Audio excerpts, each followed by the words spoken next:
Tonight, we're stepping back in time, way back, to the sun-drenched, marble-columned world of ancient Greece. Imagine, for a moment, that you've just arrived in the bustling agora of Athens. The smell of olives and sweat mingling with the distant shouts of merchants. The vibrant hues of painted pottery catch your eye, and the murmur of philosophical debate drifts from a nearby stoa. You see citizens in their elegant chiton, discussing politics, trade, and the nature of beauty. But as your gaze sweeps past the grand temples and the imposing figures of statesmen, you notice something else. A subtler stratum of society, woven into the very fabric of this grand civilization, yet largely hidden from its celebrated narratives. Tonight, we're going to gently explore one of the less glamorous, often heartbreaking, corners of that ancient world. What life was truly like for a male concubine in ancient Greece. It's a reality far removed from the idealized images of philosophers and warriors, a side of daily life that often gets overlooked in the scrolls of history.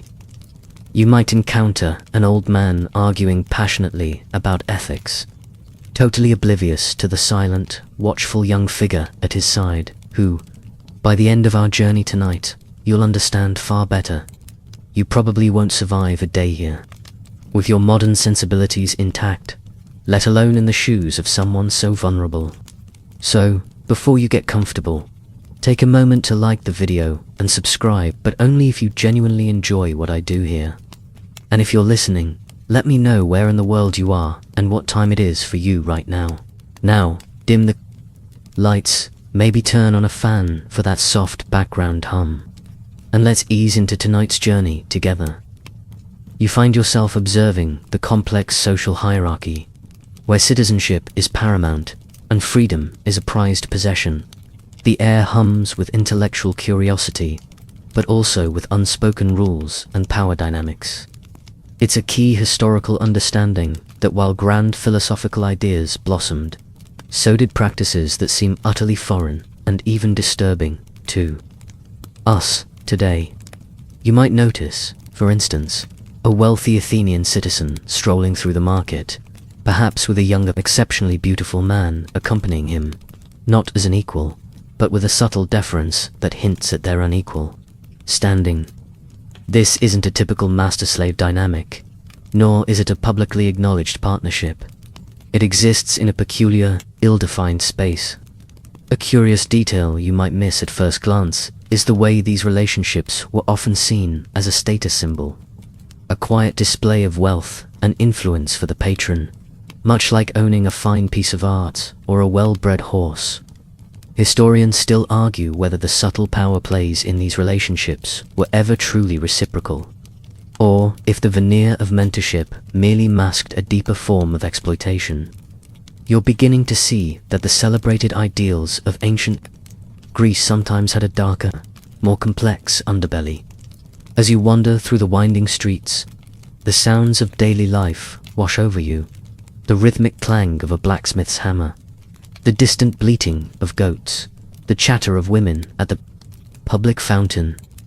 Imagine for a moment the contrast between the grand philosophical discourses you might overhear and the quiet, almost invisible struggles unfolding behind the walls of private homes. You might catch a glimpse of a young man, dressed simply, carrying a basket of goods into a large, imposing villa. His eyes seem to hold a story, a subtle weariness that belie his youth. This isn't the romanticized image of ancient Greece you often see on pottery or in plays. This is a place where social roles are rigidly defined and opportunities are scarce for those outside the privileged few. The concept of freedom here is not universal. It's a carefully guarded privilege, often dependent on birthright, wealth, or specific legal statuses.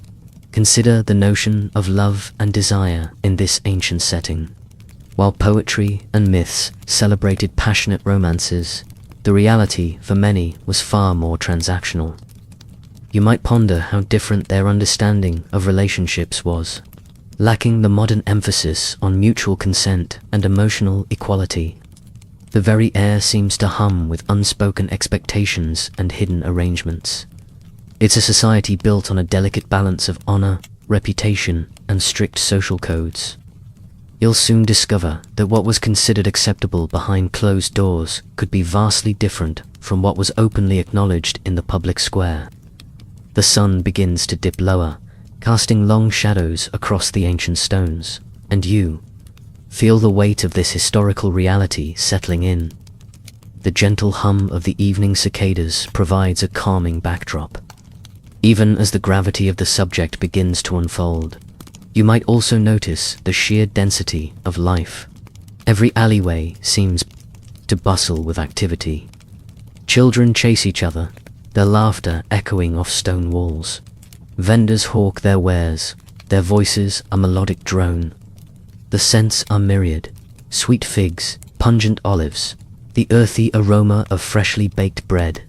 Even amidst this vibrant tapestry, your focus is drawn to the more subtle cues of status and power. The way some people walk with an air of unquestioned authority, their heads held high, their gaze direct, contrasting sharply with those who move with a more deferential posture, their eyes downcast. You observe the easy camaraderie among groups of men who appear to be peers, their discussions animated and their gestures uninhibited. Then your gaze might fall upon another young figure, perhaps standing quietly near a shop entrance, his demeanor echoing your own subtle unease. These are the individuals who exist on the fringes, not quite part of the recognized social order, yet inextricably linked to it. The city hums with life, but for some, that hum is a constant reminder of their place, a quiet whisper of their limited world. As the sun begins its slow ascent over the ancient city, painting the marble with hues of rose and gold, your journey truly begins. You're not merely an observer now, you are experiencing, through the lens of history, what it meant to be a male concubine in this world. This position, you quickly realize, was not about mutual affection or a recognized partnership in the way we understand relationships today. Instead, it was deeply rooted in the social stratification of ancient Greece, a society obsessed with status, citizenship, and freedom. It's a key historical understanding that while citizens enjoyed a certain level of autonomy, many others were not so fortunate. Slaves, of course, occupied the lowest rung, considered property rather than people. But male concubines existed in a murky, often contradictory space somewhere above outright slavery, yet far, far below the esteemed status of a free man. Curious detail about this era is that while the concept of pederasty existed, a mentorship relationship between an older man, the Erastes, and a younger boy, the Eraminos, that sometimes included sexual intimacy, it was often idealized in philosophical texts as a means of education and character development. However, the reality of male concubinage, as you're experiencing it, rarely lived up to that lofty ideal. These were not typically relationships of intellectual equals or revered mentorship. Instead, concubines were primarily kept for sexual gratification and as symbols of their patron's wealth and power. Historians still argue whether any true affection or genuine care could flourish within such an inherently unequal power dynamic, or if the concubine's emotional well-being was simply an afterthought. You might feel a flicker of cynicism. Observing the hypocrisy, you might find yourself wondering about the legal standing of such individuals. Were they slaves? Were they free? The answer is frustratingly fluid and depended heavily on individual circumstances. Most male concubines were either slaves specifically acquired for this purpose, or freeborn but impoverished young men sold or forced into the role due to desperate economic circumstances. For a slave concubine, your body and your time belonged entirely to your owner. You had no rights, no recourse, and no hope of legal protection. For a freeborn male forced into concubinage, the situation was marginally different, perhaps allowing for a theoretical, though rarely actionable, claim to freedom. However, the pervasive economic dependence and social stigma meant that even a freeborn concubine lived a life of profound vulnerability. Imagine, for a moment, the psychological toll. You are an object, valued for your youth and beauty, perhaps, for your ability to entertain, but rarely for your mind or your spirit. Your days are dictated by the whims of your patron. You might be summoned at any hour, day or night, to attend to his needs. This could involve serving him food and drink, providing musical entertainment, or simply being present for his sexual gratification. There's a constant pressure to anticipate his desires, to maintain a calm and agreeable demeanor, regardless of your internal turmoil. You learn to read the subtle shifts in his mood, the slight tightening of his jaw, the glint in his eye, all clues to what he expects of you next. Your survival, in a very real sense, depends on your ability to remain pliable and obedient. The air might be thick with the aroma of roasted meats and fine wine, but for you, it's just another evening of performance and submission. There's a quiet dread that permeates your existence, a constant awareness of your precarious position. You walk a fine line, needing to please your patron to ensure your continued, albeit miserable, existence, while simultaneously enduring the indignities that come with the role. The gentle evening breeze might bring a temporary respite from the heat, but it does little to alleviate the internal chill of your reality. You become an expert in the art of quiet observation. You notice the subtle interactions between family members, the unspoken commands between master and slave, the casual assumptions of superiority from citizens. You learn to interpret the silences, the glances, the slight shifts in posture that signal approval or displeasure. This skill is born not of curiosity, but of necessity. Your very well-being depends on your ability to accurately gauge the moods of those around you, particularly your patron.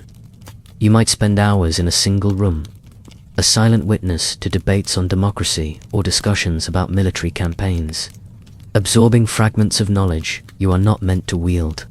The sounds of distant laughter from the street, perhaps from free men enjoying a stroll, highlight the boundary of your existence. You are, inside, always watching, always serving, a silent part of the opulent machinery, yet fundamentally disconnected from the free will and agency that powers it. The shadows lengthen, bringing with them a sense of quiet resignation, a familiar companion in your constrained life. The morning sun now fully illuminates the city, highlighting the stark contrasts within its seemingly idyllic facade.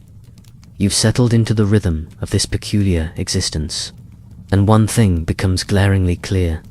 Your status, or rather, your lack thereof, defines every waking moment. The phrase male concubine might sound exotic to modern ears, but in ancient Greece, for many, it simply translated to catamite, a term often applied to young boys and men who served as passive sexual partners. These individuals were frequently acquired through various means.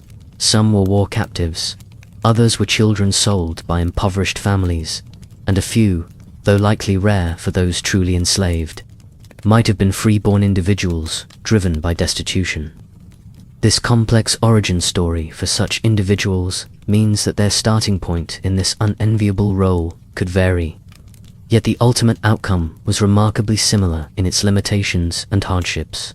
A curious detail about the term catamite is its linguistic origin, deriving from the Latin catamitus, which itself was a romanization of the Greek name Ganymede. Remember Ganymede from the myths, the beautiful Trojan prince abducted by Zeus to be his cupbearer on Olympus. While the myth might sound romantic, often depicting an almost idyllic servitude, the reality for human catamites was anything but divine. They were far from revered. Historians still argue whether the use of such a mythical, almost divine, association served to soften the harsh reality of their exploitation or simply highlighted the absolute power dynamic at play, implying a natural order to their submission. You can almost feel the uncomfortable irony of it all. A beautiful name masking a painful truth. Your early life, if you were to embody this role, would likely have been one marked by profound loss and a sudden, brutal transition. Perhaps you remember the warmth of a simple home, the laughter of siblings, or the comforting scent of your mother's cooking. All of that is gone now, replaced by the sterile opulence, or sometimes the stark utility of your patron's household. You were, in essence, chosen. Not chosen for your intellect or your bravery, but for your youth, your appearance, and your perceived pliancy. This selection was rarely, if ever, a matter of consent. It was a transaction, a capture, or a desperate surrender. Imagine the crushing weight of that realization. Your very being, your future, dictated by someone else's desires, with no say in the matter, no appeal, and no escape. You're meticulously taught specific behaviors that define your new existence. How to serve with quiet efficiency, how to please without overt displays of emotion, how to be silent and unobtrusive when not explicitly called upon. Your movements become economical, almost graceful in their learned deference, your expressions muted, a careful mask. You learn to anticipate needs before they are even voiced, a skill born of constant observation and the urgent need to avoid displeasure. There's a quiet desperation that permeates your learned compliance, an unspoken plea for peaceful existence within your confines. The opulent frescoes on the walls, depicting gods and heroes in triumphs and romantic dalliances, seem to mock your predicament, their idealized narratives contrasting sharply with your diminished reality. They tell tales of mighty deeds and great freedoms, while your own story is one of quiet subjugation, a life lived entirely on another's terms.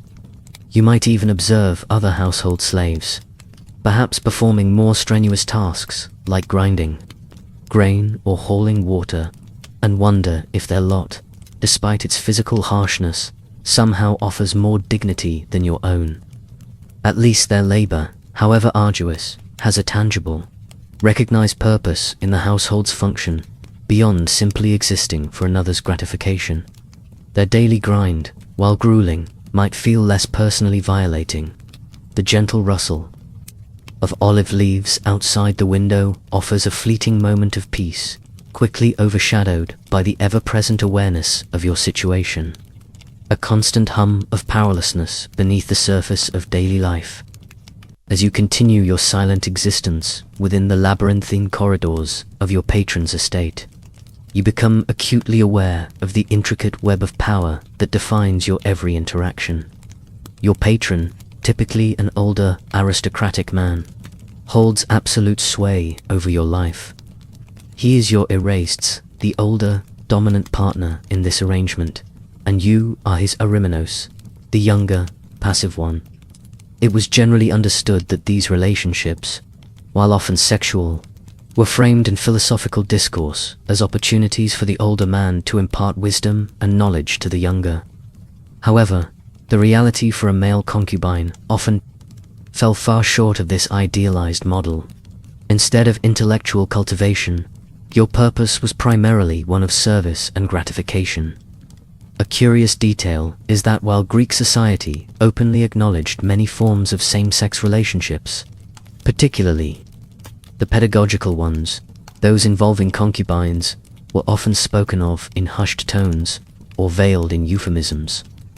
This was unlike the more celebrated, often public, mentor-mentee pairings between free citizens, which were seen as contributing to the civic good. This subtle distinction highlights the underlying social discomfort with the concubine's status, a kind of collective turning away from its less savory aspects. Historians still argue whether the philosophical justifications for pederasty were genuinely believed by all, or if they sometimes served as a convenient intellectual veneer for more exploitative practices, allowing the elite to rationalize their desires. You might feel a flicker of cynicism, observing this hypocrisy from your silent vantage point.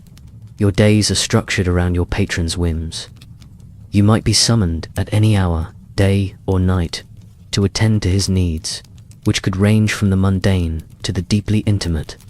This could involve serving him food and drink, providing musical entertainment, or simply being present for his sexual gratification. There's a constant, pervasive pressure to anticipate his desires, to maintain a calm and agreeable demeanor, regardless of your internal turmoil. You learn to read the subtle shifts in his mood, the slight tightening of his jaw, the almost imperceptible glint in his eye, the change in the tone of his voice. All these are crucial clues to what he expects of you next, and your immediate compliance is paramount.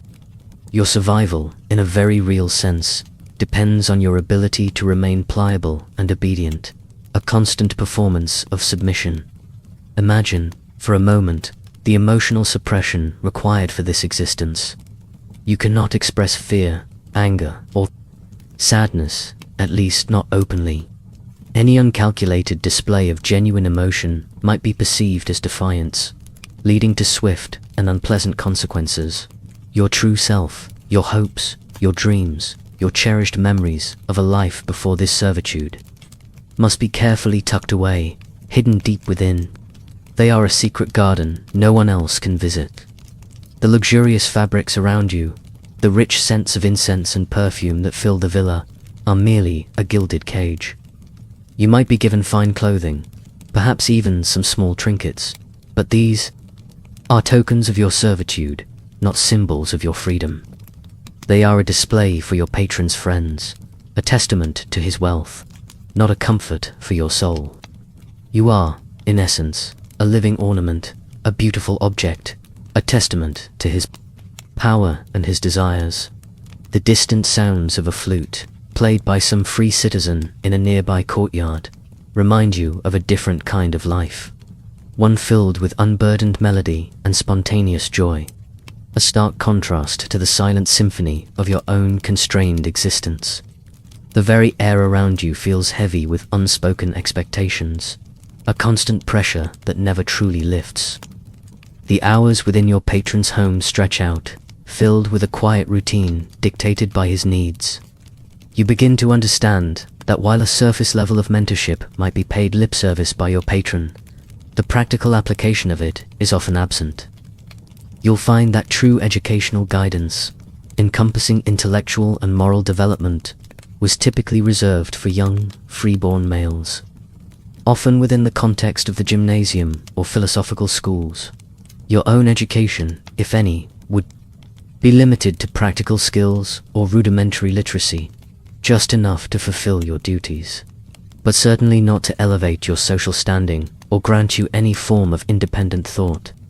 You are a tool, and tools need only enough knowledge to perform their function.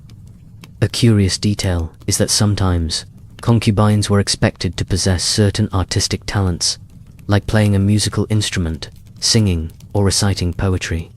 Imagine mastering the lyre not for the pure joy of music or for self-expression, but purely as another means to entertain your patron and his guests, to become another pleasing sound in the background of their lavish symposia. Your performances are not applauded for your artistry, but for how well they serve to enhance the atmosphere for the free men present. Historians still argue whether these acquired skills offered any real personal enrichment or merely served to enhance the concubine's market value or appeal to their patron, making them a more desirable possession. You might feel a dull ache in your fingers from practicing, not from passion, but from the relentless grip of obligation. Your daily routine often involves a strange mix of idleness and sudden demands. You might spend long stretches waiting, an invisible presence in the household, observing the comings and goings of slaves, family members, and visitors. You become a master of patience, existing in a state of suspended animation. Then, without warning, you're called upon.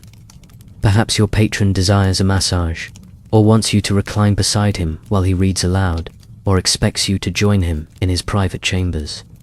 There is no predictability, no personal schedule you can truly call your own. Your body and your time are not yours. They are extensions of your patron's will, subject to his instantaneous desires, like a puppet responding to its master's unseen strings. You eat what you are given, sleep where you are told, and wear what is provided. Even the simplest pleasures, like a moment of quiet reflection in a shaded courtyard or a brief walk in the garden, are contingent on your patron's mood and his explicit permission.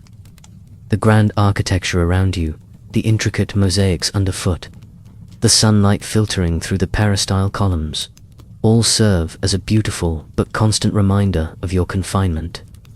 You are part of the scenery, a living, breathing decoration in this elaborate domestic theatre. The sounds of distant laughter from the street, perhaps from free children playing, might drift in, a poignant reminder of the simple, unburdened freedom you've lost. You learn to make your face a mask, your movements precise and silent, becoming an expert in disappearing into the shadows, emerging only when commanded. It's a quiet, relentless erasure of your own self, a slow fading into the background of another's life. The sun continues its slow arc across the Athenian sky, and as the day wears on, you become acutely aware of the pervasive social stigma that clings to your very existence. While the practice of male concubinage was, in some ways, an open secret, among the elite, it was never a path to social honor or public acclaim. Quite the opposite. You'd feel the subtle, yet unmistakable, weight of disapproval from those considered respectable members of society. It's a key historical point that even in a society where same-sex relationships were not inherently taboo, the passive role in such a relationship for a free man was often seen as effeminate, and thus a profound mark of shame. This societal condemnation, more than any legal code, acted as an invisible cage, preventing any hope of genuine integration or respect. A curious detail you might observe is how even within the patron's household, the other, more traditionally, enslaved individuals might view you with a mixture of pity and a nuanced form of contempt. They, at least, perform recognized labor, whether in the fields, the workshops, or the kitchens. Their work, though arduous, had a defined purpose within the household economy. Your work, however, is intimate and often humiliating, reducing you to an object of pleasure, a personal indulgence that carries less societal validation. Historians still argue whether the deep-seated societal aversion to the passive male role contributed more to the concubines' misery than the actual legal limitations they faced, creating an internal and external landscape of disdain. You can feel the quiet judgment in every averted gaze, every dismissive glance, a constant whisper of your diminished standing. You are acutely aware that your relationship with your patron is not, and can never be, publicly acknowledged in any honorable way. You wouldn't be introduced as a partner in a civic setting, nor would your presence ever be celebrated in a formal gathering of free citizens. Instead, you exist in the shadows, a hidden, often unspoken, element of your patron's private life. If he entertains, you might be present to serve, to provide background entertainment, but never to sit as an equal or engage in intellectual discourse. You are a commodity, an extension of his private desires, rather than a person with inherent worth or recognized social identity. This distinction is paramount, always placing you outside the circle of valued individuals. Imagine the constant self-awareness of this low status. Every time you step outside the confines of the house, perhaps on an errand for your patron, you move with a subtle hunch, a guardedness in your eyes, a conscious effort to blend into the background. You learn to make yourself small, invisible to the casual passerby, lest their recognition bring further shame not only to you, but potentially to your patron. If he were to be associated too openly with such a stigmatized figure, the beautiful Greek sculptures you might glimpse in public spaces, celebrating the idealized male form in athletic and heroic poses, serve as a cruel contrast to your own diminished reality. You are not a warrior, not a philosopher, not a citizen. You are simply his. This constant sense of being less than is an insidious poison, slowly eroding any sense of self-worth you might once have possessed, leaving behind a hollow echo of your former self. The bustling sounds of the city, once a source of wonder, now seem to amplify your isolation. A loud reminder of the vibrant life from which you are fundamentally excluded. As your days unfold, the lack of any formal legal status becomes a suffocating reality. You are, effectively, without rights in a society that prides itself on its laws and civic structures. It's a cruel twist of fate that while ancient Greek law could be incredibly detailed and sophisticated, offering protections to citizens and even, to a limited extent, to some categories of slaves with specific roles, it offered almost none for a male concubine. If your patron chose to mistreat you, or even to inflict severe harm, you had virtually no recourse, no avenue for justice, and no hope of legal redress. Your existence was, in a legal sense, a blank page. A curious detail you might discover is that while harming a free person could carry severe penalties, sometimes even death in certain city-states, the same rules simply did not apply to you. Your body was not legally considered inviolable in the same way. You were not seen as a person in the legal sense that mattered for such protections, but rather as property, or at best, an appendage of your patron. Historians still argue whether this legal void was an oversight, a deliberate omission designed to maintain the absolute power of the patron and to prevent any challenge to the social order, or a simple reflection of a society that couldn't quite categorize you. You feel the cold dread of this reality, a constant awareness that your physical well-being is entirely at the mercy of another's whim. There's no one to appeal to, no magistrate to petition, no family to offer protection, for you are likely cut off from your own. Imagine a scenario where your patron, perhaps in a fit of pique or drunken rage during a symposium, strikes you. You might instinctively flinch, but you know better than to resist or even cry out too loudly. A bruised eye, a cut lip, or a broken tooth is simply something you endure, perhaps hiding it as best you can from others in the household, lest it displease your patron further. There would be no consequences for your patron, no legal repercussions, no public outcry. Your body, in essence, is not your own. It is an extension of his will, a plaything to be used and discarded as he sees fit. This absolute lack of legal recourse means you live in a constant state of apprehension, a perpetual fear of the unexpected. Every interaction with your patron, no matter how benign, carries an unspoken threat, a chilling reminder of his power and your utter helplessness. Even the smallest gestures of kindness from your patron, if they occur, serve only to highlight your dependence. A new tunic, a slightly larger portion of food during a meal, a moment of seemingly unguarded conversation. These aren't gestures of equality or genuine affection, but rather subtle reminders of who holds the strings. You are acutely aware that these meager comforts can be withdrawn at any moment, leaving you with absolutely nothing. Your perceived good fortune is merely a reflection of his momentary mood, or a calculation of his own convenience. The world outside the patron's villa might seem vibrant and alive with the sounds of commerce and the roar of public debate. But for you, those sounds are just distant echoes of a freedom you do not possess, a life lived by rules that do not apply to you. The soft glow of oil lamps begins to cast long, dancing shadows on the walls of your small quarters, and you find yourself wishing for the quiet oblivion of sleep, a brief escape from the day's anxieties and the ever-present threat of your vulnerable reality. As your days in this ancient Greek household unfold, the stark reality of your economic dependence becomes an undeniable, heavy burden. You possess nothing of your own. No land to cultivate, no trade to practice, no specialized skills that could genuinely earn you an independent living outside of your patron's household. Your very sustenance, your clothing, your shelter, all come directly from his generosity. or rather, his calculation of your utility. It's a foundational aspect of this historical period that economic autonomy was intrinsically linked to social freedom.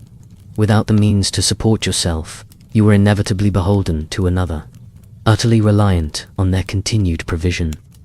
This dependency created a cage, invisible yet unbreakable, where your survival was dictated by a single will.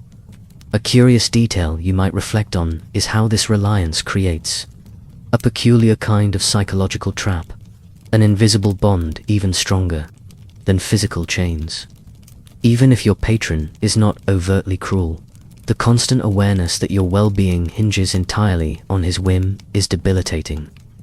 You are like a plant that can only grow with the precise amount of water and sunlight provided by its gardener. Too little, and you wither. Too much, and you drown in obligation. Historians still argue whether the economic leverage held by patrons was a more effective tool of control than outright physical coercion, subtly crushing the spirit without leaving visible marks, creating a deeper, more insidious form of servitude. You feel this silent, insidious pressure every moment, a constant gnawing at your sense of self-worth. Imagine the absolute lack of agency that defines your existence. If you dreamed of a different life, of learning a craft, or traveling to another city to seek your fortune, those dreams would quickly evaporate under the crushing weight of your circumstances. You cannot simply walk away. Where would you go? Who would take you in? Without financial means, without connections, without a recognized place in society, you would quickly face starvation, exposure, or be forced into an even more desperate and dangerous form of servitude, perhaps in a brothel or as a common laborer with no protections whatsoever. This complete reliance binds you to your patron as surely as any physical chain. You are an asset, a possession that requires upkeep, a means to an end, but a possession nonetheless, lacking self-ownership, even the food you eat, though it might be plentiful and of good quality if your patron is wealthy and desires to keep his property well maintained, comes with a silent price. Each morsel is a constant, humbling reminder of your dependency, a visible symbol of your lack of independence. The quiet clatter of dishes from the kitchen, the distant hum of daily life in the household, all serve to underscore your unique and isolated position within it. You are cared for, yes, your basic needs are met, but not out of love or genuine respect, but out of ownership and utility. This economic tether ensures that any fleeting thoughts of rebellion or escape remain just that fleeting whispers in your mind, quickly extinguished by the cold, undeniable logic of survival. The evening shadows lengthen, wrapping the villa in a comforting dimness, but for you, it merely signals another night of quiet submission, another day in which your existence is not truly your own. As you continue to exist within this unspoken framework, you begin to grasp the profound absence of any institutional support for your role. Unlike recognized marriages, which were formalized by rituals and protected by law, or even the established, albeit harsh, legal frameworks surrounding various categories of slavery, male concubinage simply existed outside any formal protective structures. There were no temples where you could seek sanctuary for a grievance, no civic bodies to appeal to for justice, and no defined legal precedents that offered you even a sliver of recourse if you were wronged. This informal nature meant you were utterly exposed. A curious detail is that while Greek society had elaborate rituals and laws for almost every conceivable aspect of life, from religious ceremonies and athletic contests to property disputes and commercial contracts, your specific situation was a silent exception. It was as if your very existence in that role was a discrete arrangement, a private matter that the broader society chose not to formalize or regulate, thereby absolving itself of any responsibility towards you. Historians still argue whether this lack of formal structure made the concubines' position even more vulnerable, leaving them entirely at the mercy of individual patrons without any societal safety net to fall back on. You sense this profound isolation, a chilling understanding that no one, no institution would intervene on your behalf. Imagine the crushing feeling of being utterly alone. If your patron proved to be cruel, abusive, or simply decided to discard you, there was no official body to turn to for help. You couldn't seek medical attention for injuries without your patron's permission, nor could you appeal for food or shelter if cast out onto the streets. You were adrift, entirely dependent on the personal character of one man, a single individual's benevolence or caprice. This complete lack of a support system meant that any mistreatment, any abuse, any humiliation was endured in silence, behind closed doors, a private agony. Your suffering was largely invisible to the world outside the villa, a secret shame. Even the whisper of hope for escape or a better life would be quickly stifled by this reality. Without a network of support, without legal standing, without economic means to sustain yourself, any attempt at flight would lead only to further destitution and danger, potentially forcing you into even more degrading circumstances. You are trapped not just by the physical walls of the villa, but by the impenetrable social and legal barriers that surround you, an inescapable prison of circumstance. The soft glow of the afternoon sun filtering through the courtyard trees highlights dust motes dancing in the air, a beautiful but fleeting reminder of the freedom of movement that is denied to you. This constant vulnerability, the knowledge that you are utterly exposed and without recourse, becomes a deep, unsettling, and pervasive part of your daily experience, a silent weight on your soul. The concept of marriage in ancient Greece, with its formal rituals, public pronouncements, and deeply embedded social recognition, stands in stark contrast to your own utterly unrecognized status. It's a crucial historical distinction that your position as a male concubine was emphatically not a substitute for marriage. While some relationships between Anarastes and Eromenos might have offered a form of companionship, particularly in philosophical circles, your specific role as a concubine never afforded you the social standing, the legal protections, the lineage, recognition, or the inheritance rights that came with being a spouse. Your relationship, no matter how long-standing or outwardly stable, was inherently private and unprotected in the eyes of the law and broader society. A curious detail here is that even the most celebrated philosophical discussions about relationships, including those between men, almost always implicitly or explicitly centered on the context of free citizens and their lineage. These dialogues were often concerned with the proper management of the oikos household and the continuation of the family line, which were paramount in Greek society. Your presence as a concubine existed entirely outside this formal framework. Historians still argue whether the lack of any official recognition for male concubinage was a way to maintain the rigid social hierarchy, ensuring that such relationships, even if common in practice, did not blur the sacred lines of legitimate family structures, citizenship, and property inheritance. You feel the weight of this invisible barrier, separating you from any true sense of belonging, permanence, or a recognized future. Imagine watching a wedding procession from the shadows, perhaps for your patron's daughter or a prominent neighbor's son.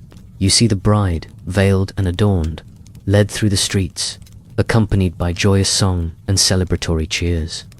You witness the public feast, the offering of sacrifices, the symbolic joining of two families and their properties. All of it unfolds as a grand spectacle of legitimate social connection and the continuation of the polis. For you, it's a poignant, almost heartbreaking reminder of what you are denied. You can never stand in that position of honor, never have. Your union acknowledged by the community, never participate in the rituals that confer legitimacy. You can never raise children who would bear your name and inherit your social standing. For even if you fathered children, they would not be recognized as yours in the legal sense, belonging instead to their mother's household or a patron. Your relationships are, by their very nature, transient, and ultimately disposable in the eyes of society. This absence of formal recognition extends beyond mere ceremony. It has profoundly practical and often devastating consequences. It means that if your patron were to die, you would likely be left with nothing. No claim to his estate, no legal provisions for your future, no family network to support you. You would be cast adrift, dependent entirely on the good graces of his heirs, if any, or forced to find another patron, if you could, thereby perpetuating your cycle of vulnerability. This inherent instability, this constant threat of being rendered destitute and without purpose, is a constant gnawing anxiety that underpins your daily life. The sounds of everyday life, the distant hum of conversation, the ringing of hammers from artisans at work, all seem to underscore your profound isolation, your lack of roots in this complex social soil. The world continues around you, vibrant and full of intricate connections, but you remain an outsider, bound by unseen chains that prevent you from ever truly integrating. As you continue to exist within this unspoken framework, you begin to grasp the profound disconnect between the public perception of relationships and the quiet, often harsh reality of your own. Ancient Greek society, particularly among the elite, had a complex and often contradictory view of desire and partnership. While philosophical ideals might extol virtues and intellectual bonds in some male relationships, your situation as a concubine was rarely viewed through such a gilded lens. It's a significant historical observation that the very existence of male concubines often went unmentioned in formal texts, creating a silent consensus around a practice that was both common and simultaneously disdained. This historical silence speaks volumes, suggesting a societal discomfort that preferred not to scrutinize certain truths too closely, leaving individuals like you in a kind of limbo of non-recognition. You are there, undeniably present, yet your presence carries a weight of unspoken judgment. A curious detail you might notice is the subtle difference in how male concubines were perceived compared to female concubines. While both lacked the full rights of a spouse, female concubinage could sometimes carry a degree of practical acceptance, occasionally even bearing children who might be legitimized, thus securing a future, albeit one still without full spousal rights. For male concubines, however, the social stigma was often more pronounced, deeply rooted in notions of masculinity and the perception of the passive role as effeminate, and thus a mark of shame for free men. Historians still argue whether this difference in societal acceptance stemmed more from anxieties about male social roles, the preservation of lineage, or simply reflected different power dynamics inherent in each form of concubinage. You can feel the weight of this unspoken judgment, even when no words are uttered. A palpable sense of being an outsider looking in on a world that doesn't quite acknowledge your full humanity. Imagine being present at a symposium, an evening gathering where men would recline, drink wine, and engage in philosophical debate or light-hearted conversation. You might be there to serve, to pour wine, to attend to the needs of your patron and his guests. The discourse around you might touch on concepts of beauty, love, and the ideal forms of relationships, perhaps even abstract discussions of eros. Yet, you are acutely aware that your own relationship, your very presence, exists in a shadow world that would never be openly celebrated or even truly acknowledged in such lofty discussions. You are a living testament to a reality they prefer not to scrutinize too closely, a silent figure in the background of their intellectual and social theater. The clinking of Kylix drinking cups, the aroma of rich foods, the vibrant discussions about civic duty and poetic verse. All these sensory details of a lively gathering only serve to emphasize your isolated position. A figure at the periphery, always present, but never truly part of the grand tapestry of free society. This gap between public ideal and private reality creates a peculiar kind of psychological burden. You learn to perform, to present a facade that matches the unspoken expectations of your role. You are a quiet observer, listening to conversations about honor and freedom, knowing full well that these concepts do not apply to you in any meaningful way. You internalize the message that your worth is tied to your utility, not to your inherent personhood. The very air seems to hum with this unspoken understanding. The soft glow of the oil lamps casts long dancing shadows, blurring the lines between what is seen and what is truly known, between the celebrated facade and the hidden, often painful, truth of lives like yours. The quiet hum of the night, usually a source of comfort, seems to echo your internal solitude. The days continue to pass, each one reinforcing the profound emotional vulnerability that permeates your existence. In a relationship where your worth is tied primarily to physical gratification and obedience, genuine emotional connection becomes a luxury you cannot afford, and one your patron may not even consider offering. It's an unfortunate aspect of this historical context that while ideals of companionship and deep platonic love were celebrated in ancient Greece, they rarely extended to those in your precarious position. Your feelings, your fears, your quiet longing for understanding and connection are, for the most part, simply irrelevant to the core function of your role. You learn to suppress them, to push them deep down, lest they betray your carefully constructed composure. A curious detail you might discover is that some philosophical schools, particularly those that emphasized self-control and detachment from earthly desires, might have inadvertently contributed to the patron's emotional distance. If the Erasts was taught to prioritize rational thought over emotional indulgence, your emotional needs would be even less likely to be considered. It was a common intellectual pursuit to master one's passions.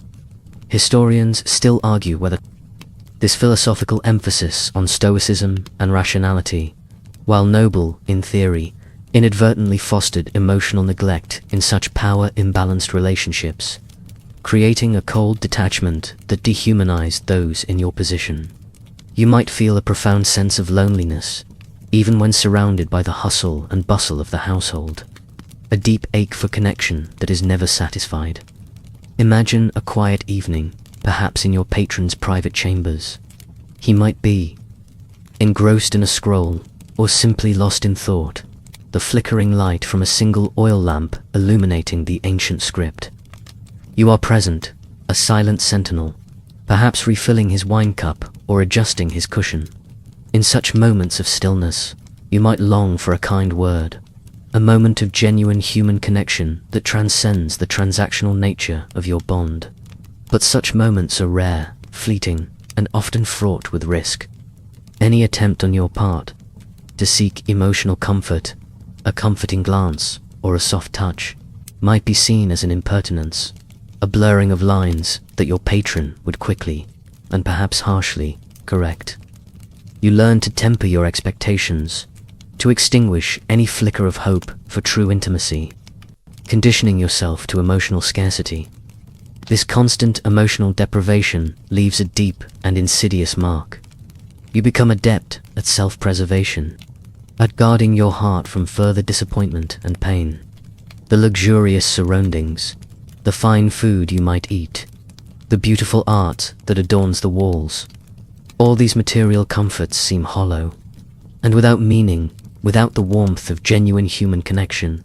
You are provided for, certainly, your basic physical needs met, but emotionally you are starved, living in a constant state of unfulfilled yearning. The distant sound of a harp playing a soft melody might evoke a fleeting memory of a different kind of life, one where feelings were acknowledged and perhaps even nurtured, a stark contrast to the emotional desert you now inhabit. This persistent sense of isolation, even in close proximity, becomes a defining feature of your quiet, constrained world, a silent scream within a gilded cage. The weight of your existence, you realize, is compounded by a profound lack of autonomy. Every aspect of your life, from the mundane to the deeply personal, is controlled by your patron. You cannot choose where you live, what you eat, or even how you spend your time. It's a core truth of this historical period that freedom meant self-governance, the ability to act according to one's own will, a concept utterly denied to those in your position. Your desires, your preferences, your very will are rendered irrelevant, subsumed by the will of another. You are, in essence, a living extension of your patron's domain. A curious detail here is that even some enslaved individuals, particularly those with specialized skills or in positions of significant trust within a household, might have gained a limited degree of informal autonomy. A slave managing a workshop or a trusted steward might have had certain managerial freedoms, perhaps even earning a pittance for their own use.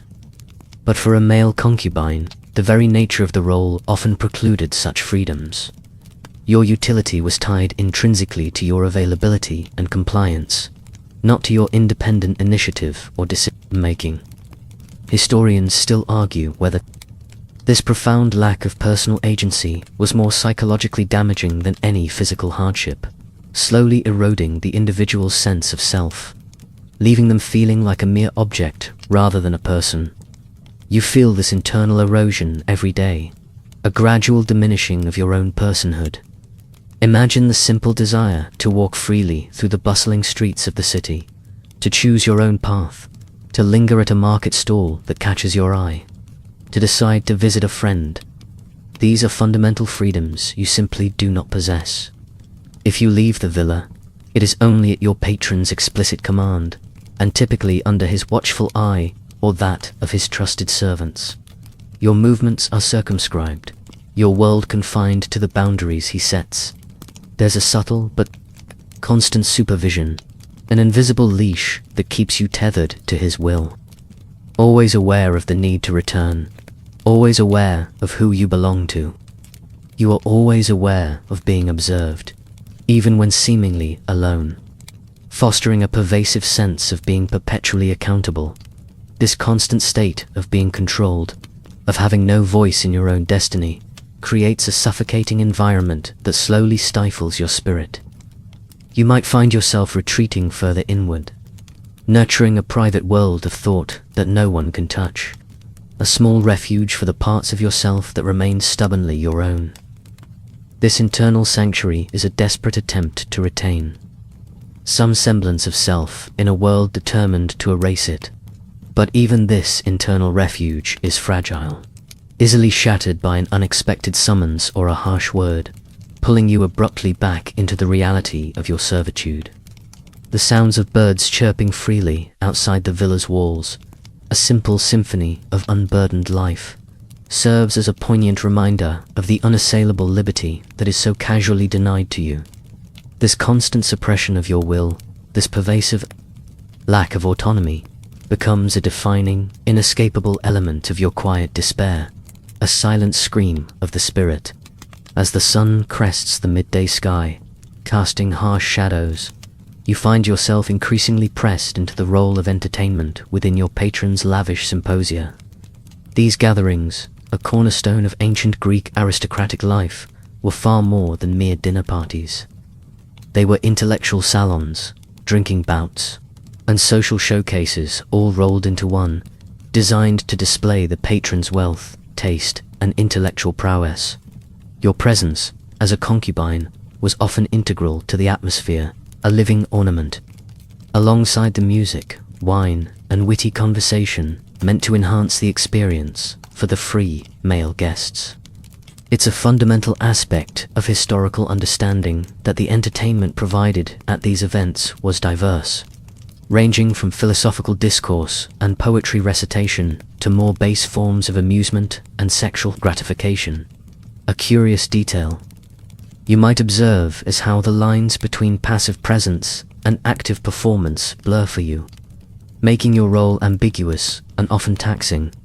You might be expected to recline quietly, listening intently to the debates, yet also ready at a moment's notice to fetch more wine, adjust cushions, or engage in private, often sexual conversations with guests if your patron so dictates.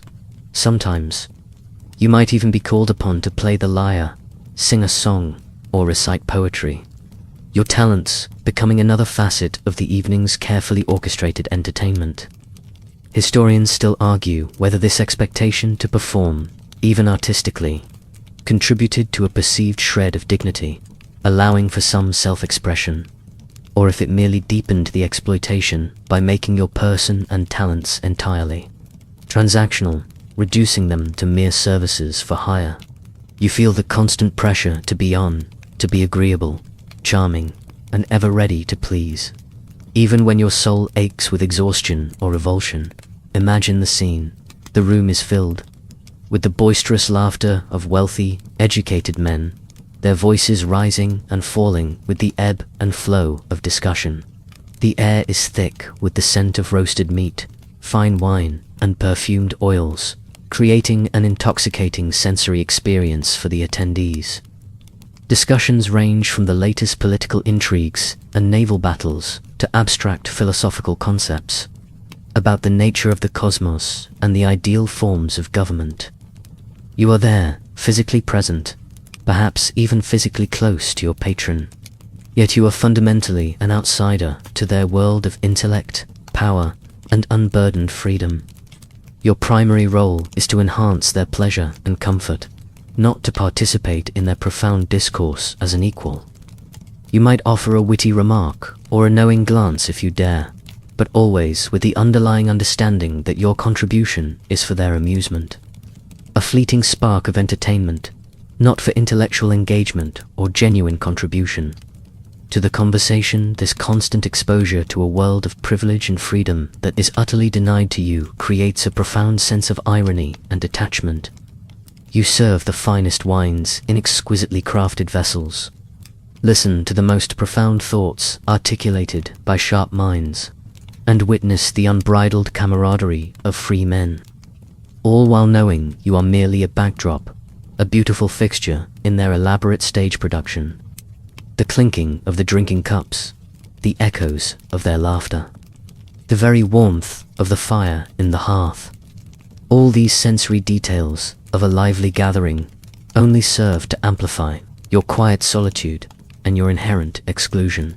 You are a part of the spectacle, yet simultaneously removed from its true essence.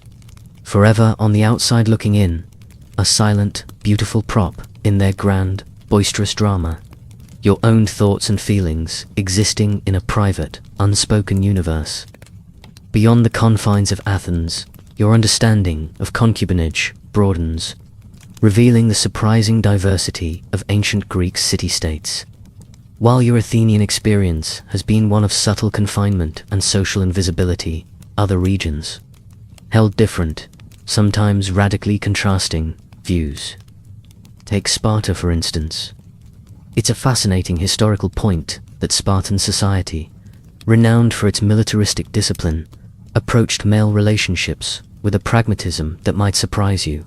Here, same-sex bonds, particularly between older warriors and younger boys, were not only tolerated but actively encouraged, believed to foster camaraderie and martial prowess within the ranks. This was a direct contrast to the more nuanced and often condemnatory views found in other city-states like Athens. You might find yourself pondering the irony of a society known for its rigid discipline, also being more open about certain aspects of sexuality than its more enlightened neighbors.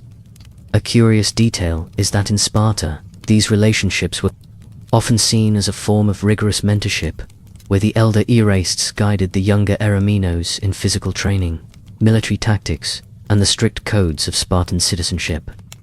The sexual aspect, while present, was often framed within this pedagogical context, a means to an end for building fierce, loyal soldiers. There was a strong emphasis on the agoge, the rigorous Spartan upbringing, and these relationships were integrated into that system. Historians still argue whether the Spartan emphasis on the collective good and military strength truly transcended individual desires, genuinely sublimating them into a higher purpose, or if the idealization of these bonds simply served as a convenient justification to reinforce their unique societal structure and control over the populace. You might imagine the stark contrast. In Sparta, your youthful beauty might have been a means to military excellence and civic contribution, not just private pleasure or a display of wealth. Now contrast this with your Athenian reality, where, as you've experienced, the laws were quite different. You might recall the stricter Athenian laws, particularly those enacted to curb certain homosexual acts and sodomy, which was sometimes perceived as unnatural or taboo, especially if the free citizen took the passive role. These legal distinctions created a precarious existence for you, unlike the more open, if still formalized and purposeful, relationships in Sparta.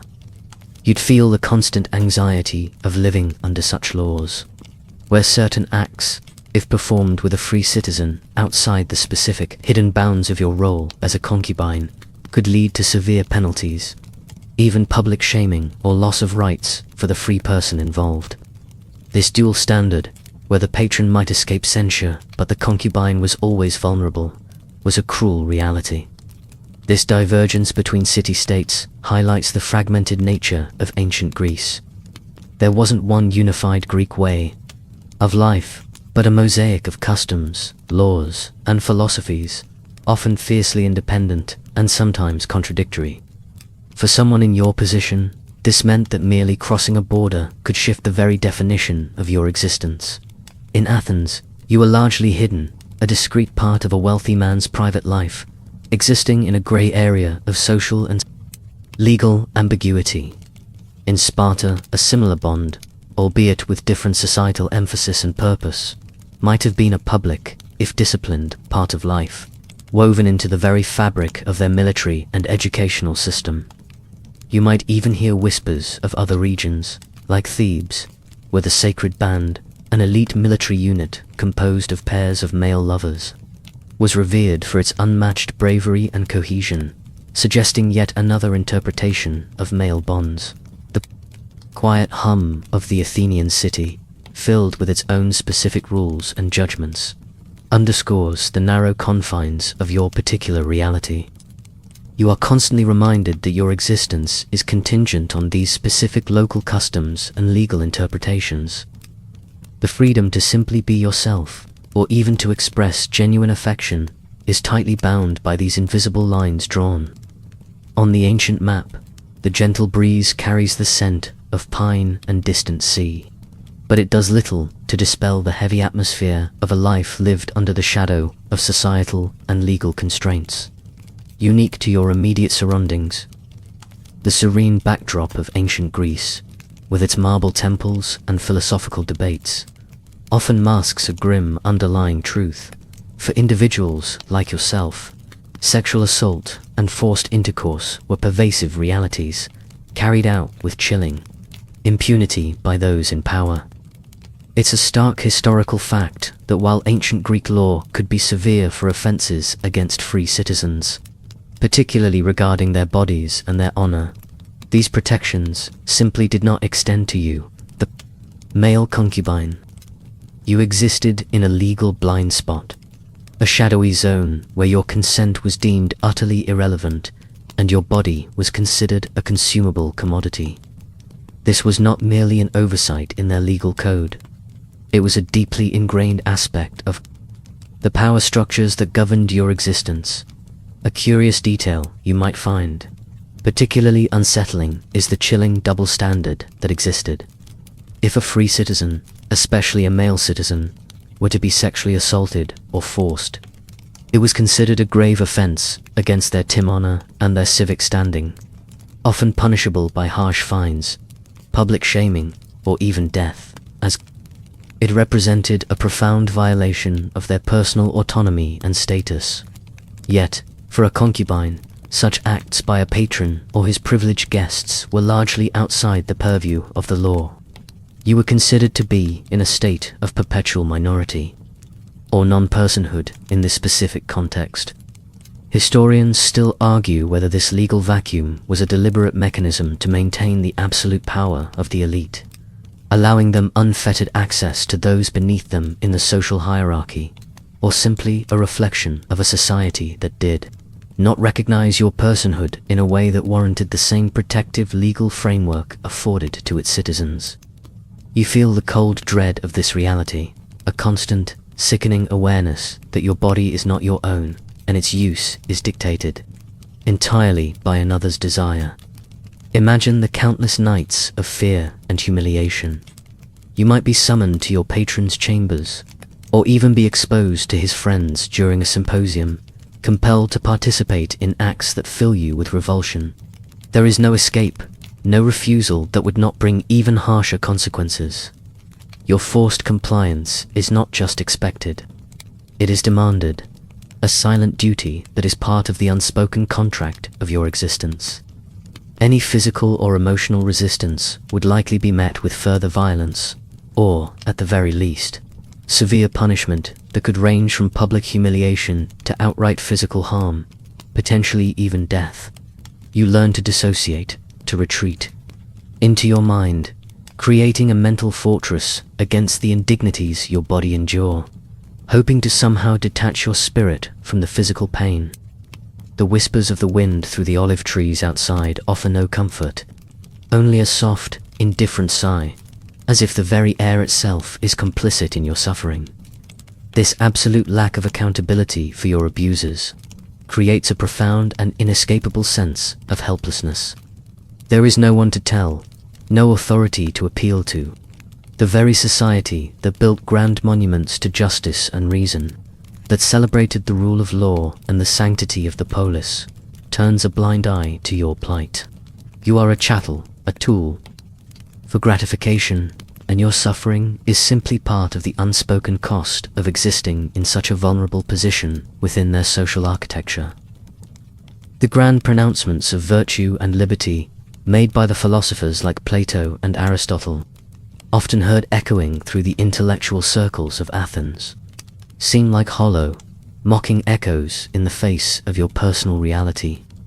You carry the burden of these violations not just on your body, but deep within your spirit, a hidden wound that never truly heals, poisoning your perception of yourself and the world around you.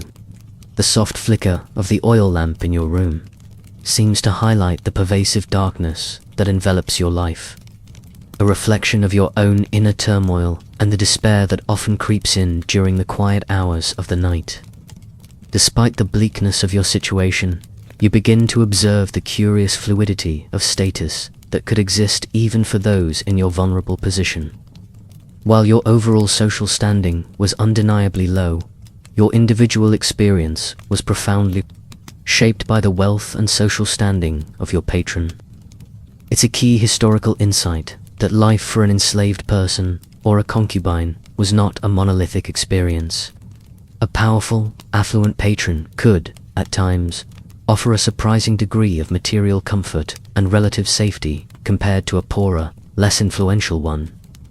This disparity meant that while the fundamental lack of freedom remained, the quality of your daily life could swing wildly based on the resources and temperament of the man who owned you. A curious detail here is that a particularly wealthy or well-regarded patron, an erased of considerable means and social influence, might provide you with more than just basic sustenance.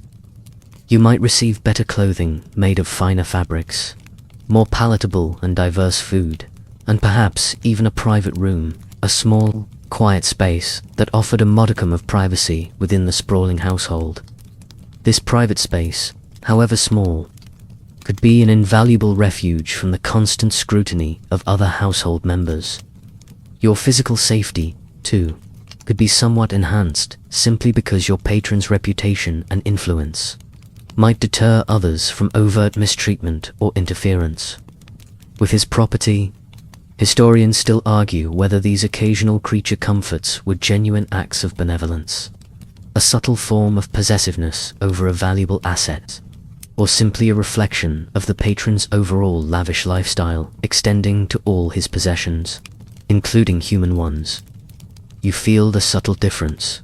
While still unfree, the quality of your captivity can vary greatly. A stark contrast to the dire circumstances of those under less affluent masters.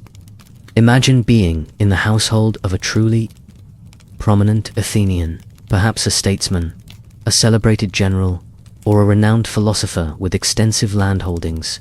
The villa itself would be a testament to his power. Walls adorned with exquisite frescoes depicting myths or heroic deeds.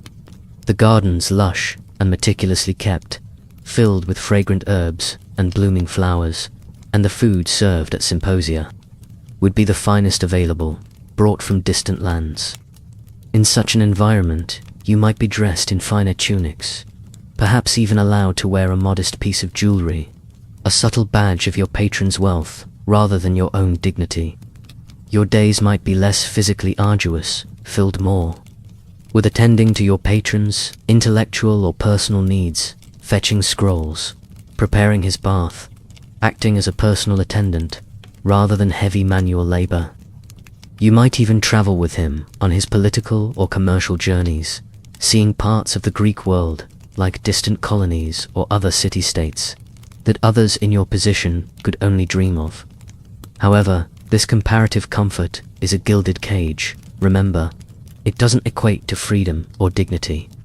The financial security you experience is entirely contingent on your patron's continued favor and prosperity. If his fortunes turned due to political upheaval or business failures, or if he simply grew tired of you and acquired a younger, more appealing concubine, that comfortable existence could vanish in an instant, leaving you utterly destitute and vulnerable. The quiet clinking of the water in the central fountain of the peristyle, usually a calming sound, now underscores the precariousness of your situation. You are keenly aware that your ease is merely a reflection of your patron's wealth, not an earned privilege or a sign of your own improved status, and it can be withdrawn as swiftly and arbitrarily as it was granted. This profound dependence means even comparative luxury comes with its own pervasive anxiety, a constant underlying fear of sudden loss and abandonment. As you navigate the subtle hierarchies of your patron's household and the broader Athenian society, you constantly encounter the concept of pederasty, an idealized form of relationship in ancient Greece that, while distinct from your own lived experience, often blurred the lines in disturbing ways.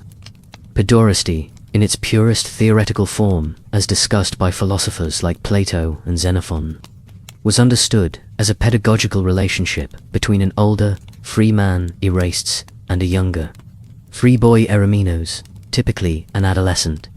Its primary focus was on education, character building, and the transmission of civic virtues designed to cultivate future leaders and model citizens, while it often, though not universally, involved a sexual component.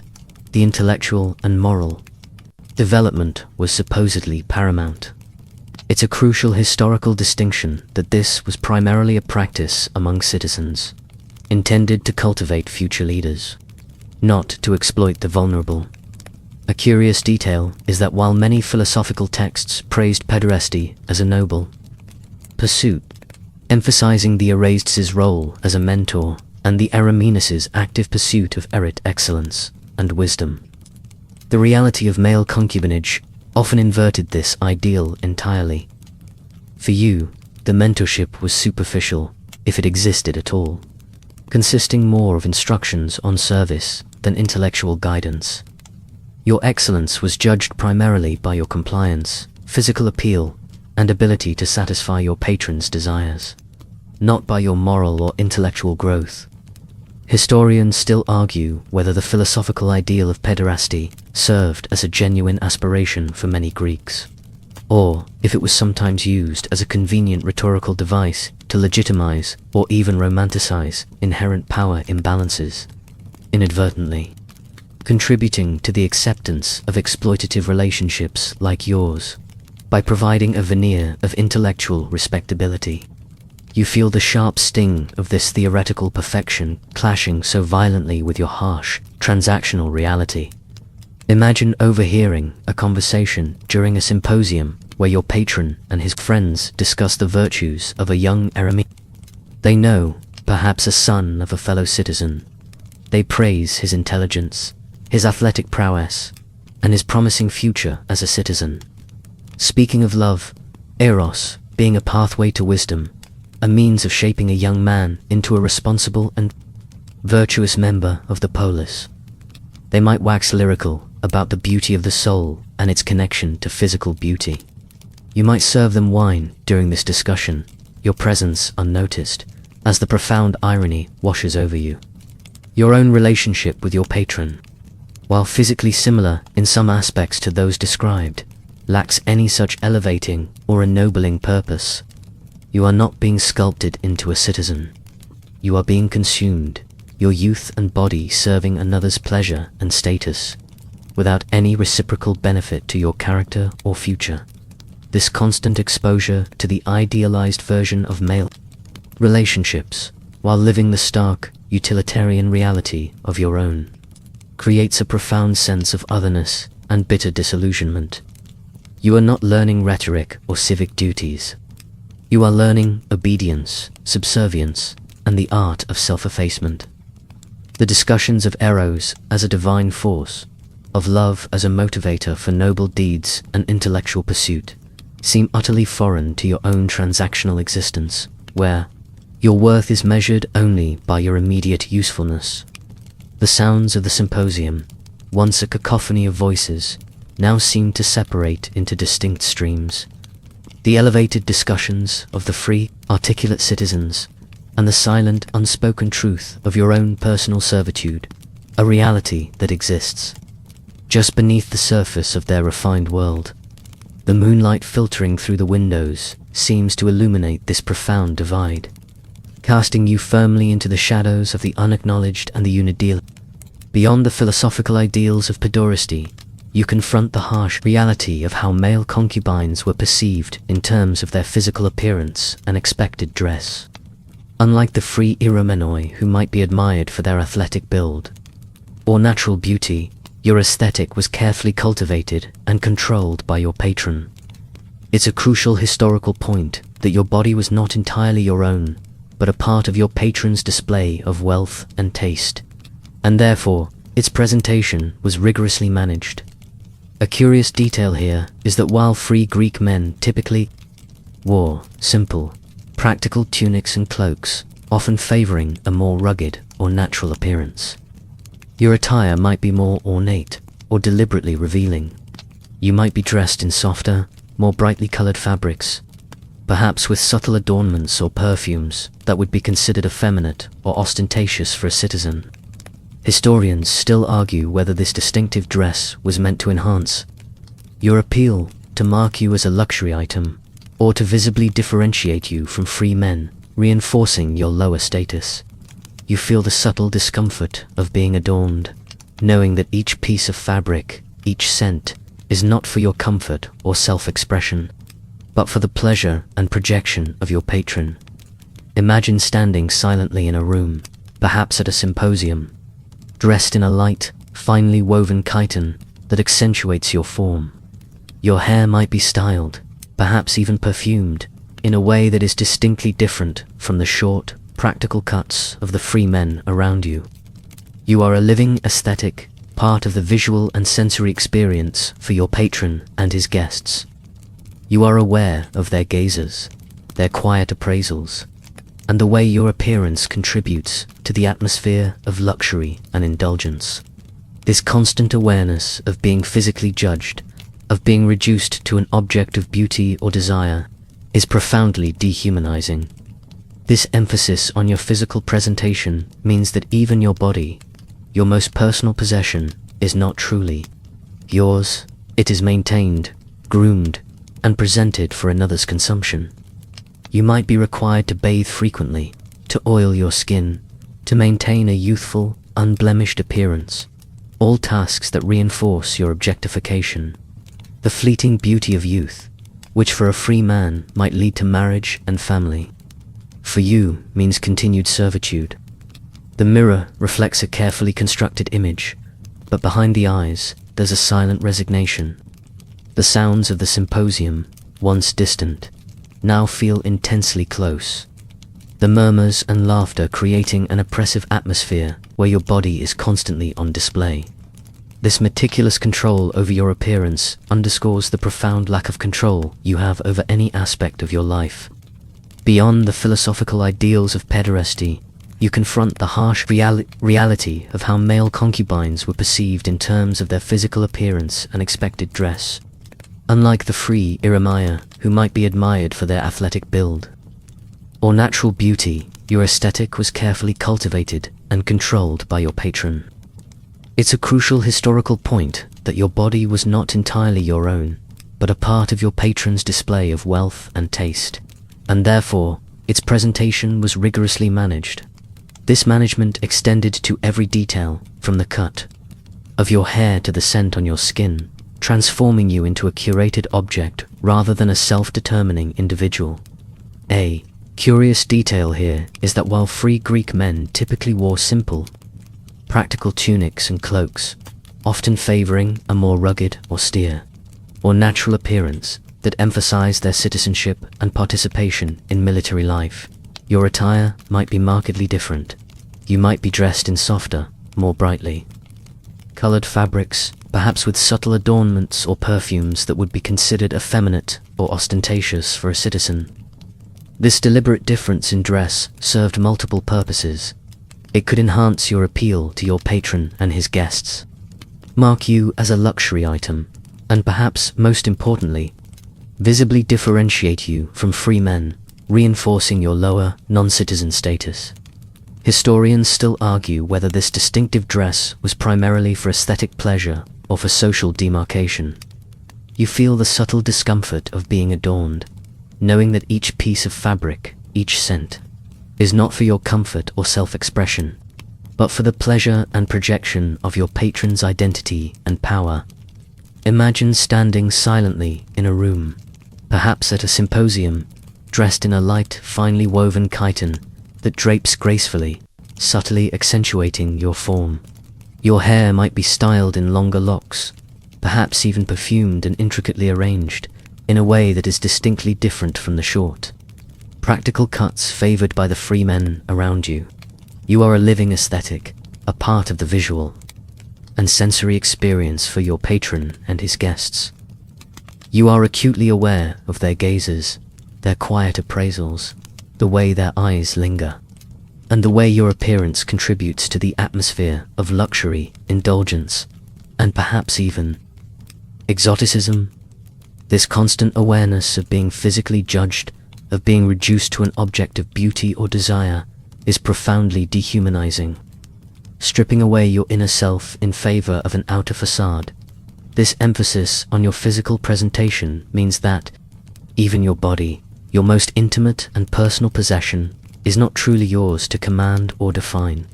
It is maintained, groomed, and presented for another's consumption and display.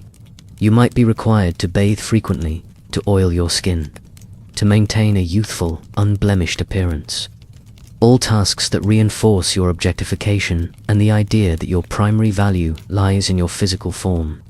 The fleeting beauty of youth, which for a free man might lead to honorable marriage and the establishment of a family, for you means continued servitude and vulnerability. The mirror reflects a carefully constructed image, a pleasing facade. But behind the eyes, there's a silent resignation, a deep weariness from the constant performance. The sounds of the symposium, once distant, now feel intensely close. The murmurs and laughter creating an oppressive atmosphere where your body is constantly on display, evaluated and consumed. This meticulous control over your appearance underscores the profound lack of control you have over any aspect of your life, from your inner thoughts to your very outward presentation. As you continue your silent life in the Athenian household, you become aware of an even more extreme and disturbing facet of male concubinage, the existence of the pure delicatus. While the term literally means delicate boy, it often referred to enslaved boys or young men who were specifically groomed from a very young age for sexual service and pleasure. These individuals represented the pinnacle of a patron's indulgent wealth and power. Their very existence, a stark testament to unchecked privilege and the commodification of human beings. It's a critical historical point that the younger the boy, the more desirable he sometimes was for this role, leading to even more profound exploitation. A curious detail here is that, unlike concubines, who might have been acquired as adolescents or young adults, a pure delicatus was often taken into the household as a mere child. They were separated from their families at an age when their personalities were still forming, ensuring their complete dependence and malleability. Historians still argue about the precise extent of these practices and how widespread they were, but the literary and artistic evidence points to their undeniable presence among the very wealthy elite.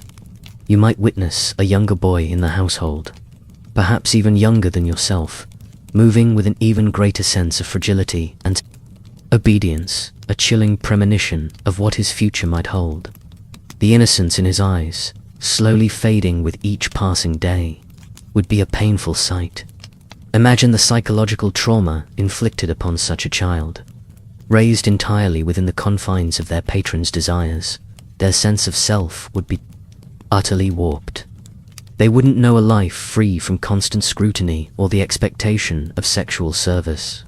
Their education would be limited to pleasing their master, and their world would shrink to the boundaries of the household. They would be utterly robbed of a childhood, thrust into a premature adulthood defined by exploitation. The very concept of consent would be entirely alien to them, never having had the opportunity to develop personal boundaries or agency. Their laughter, if heard, might sound forced or strangely hollow, devoid of true childish joy. This systematic grooming from a tender age ensures a deeper, more insidious form of control. The pure deliquators would grow up knowing no other reality, making escape or resistance almost unthinkable. Their dependence, both economic and emotional, would be absolute. They might even develop a twisted form of attachment to their patron, a survival mechanism born of extreme vulnerability. The luxurious surroundings, meant to impress visitors, would for them be a constant reminder of their captivity, a golden cage that held their spirit prisoner.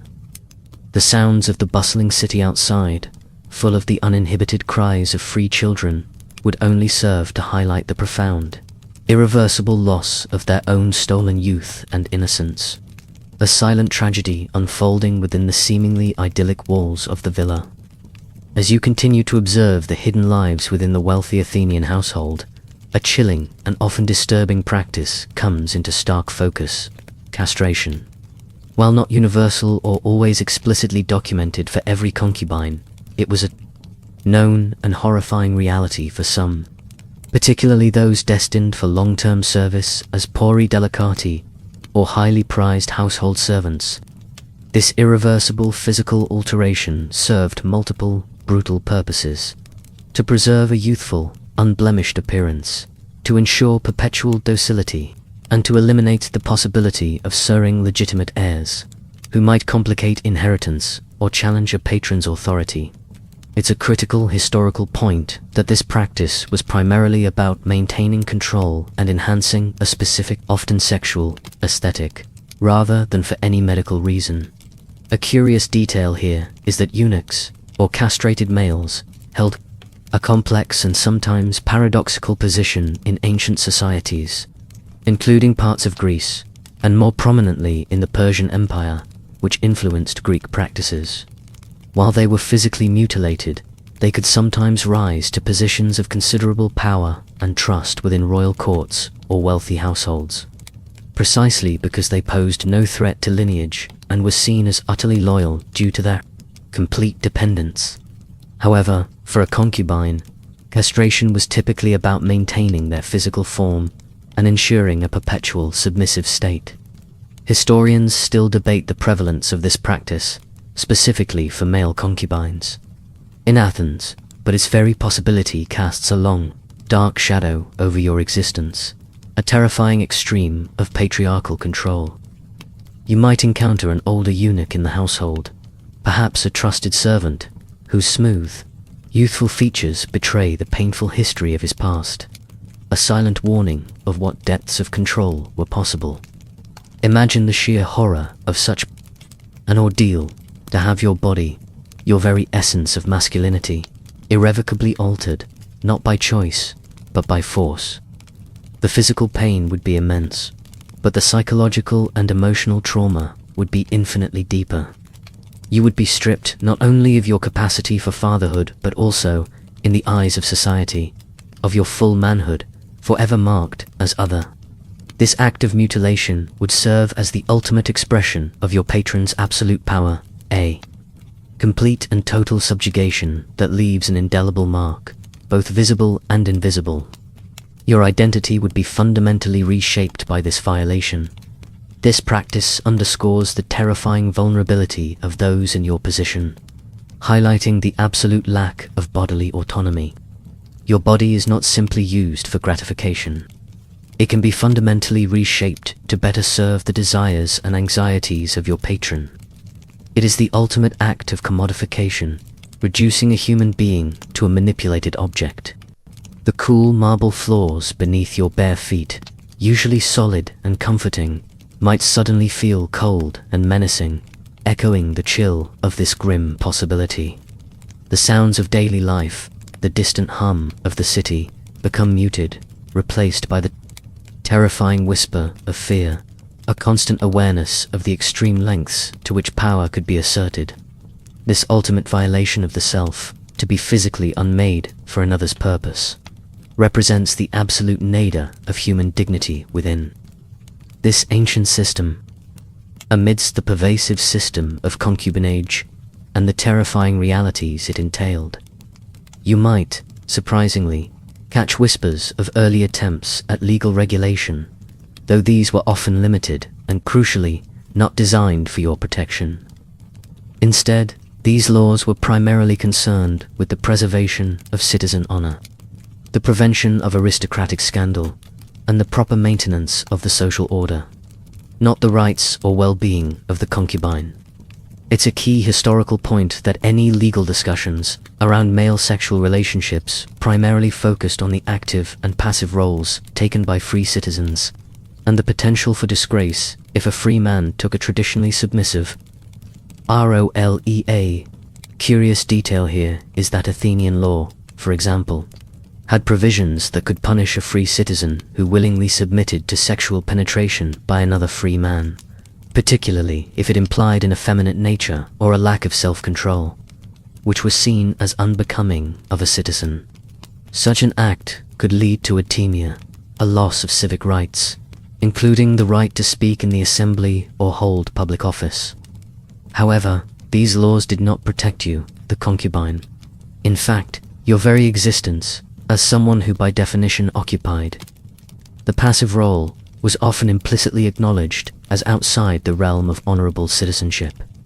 Historians still argue whether these laws against effeminate behavior inadvertently pushed such practices further into the shadows, making the position of individuals like you even more vulnerable and less likely to be publicly acknowledged or regulated in a way that offered any safeguards. You feel the sharp irony.